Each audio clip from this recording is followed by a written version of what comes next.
Excellencies, distinguished colleagues, ladies and gentlemen, a warm greetings from New York. My name is Armanatha Nazir, Ambassador and Permanent Representative of the Republic of Indonesia to the United Nations. It is my pleasure to join you in welcoming the United Nations Day for South-South Cooperation 2022 held in Bangkok. I would also like to extend my support and appreciation to the UN Office of South-South Cooperation and the UN SCAP for organizing the Global South-South Cooperation Expo. These past 2 years, we have been witnessing the devastating impact of the pandemic. Not only it disrupts the efforts of achieving the SDGs, but in some areas it has also regressed the achievement we have gained so far.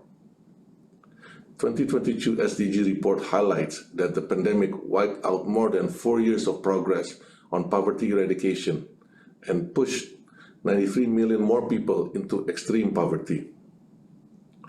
COVID-19 has also revealed the vulnerability of our society, widening the inequality gap between the haves and have-nots. Developing countries are battling high inflation, rising interest rates and debt burden, while at the same time struggling to recover from the pandemic and impact of climate crisis. We need to strengthen our cooperation in order to deal with these multiple crises. There is no other option. In this regard, I strongly believe that South-South and Triangle cooperation can play a significant role to ensure that our Agenda 2030 is back on track to deliver the decade of action and leaving no one behind.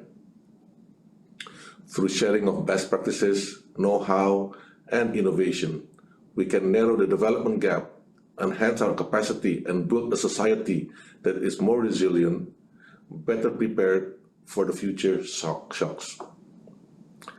As the president of the G20, Indonesia is working hard to ensure that our presidency will be relevant not only for the G20 members, but also to the world at large, especially developing countries.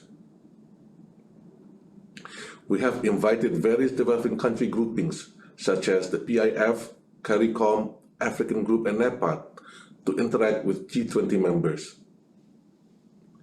This will allow G20 leaders to better understand the challenges of the Global South, hearing it directly from them. This is a concrete example of how South-South and Triangle cooperation can work in addressing global challenges. In the context of South-South cooperation, Indonesia has also explored innovative financing to enable the achievement of the SDGs and launched an endowment fund for international development under the Indonesian aid.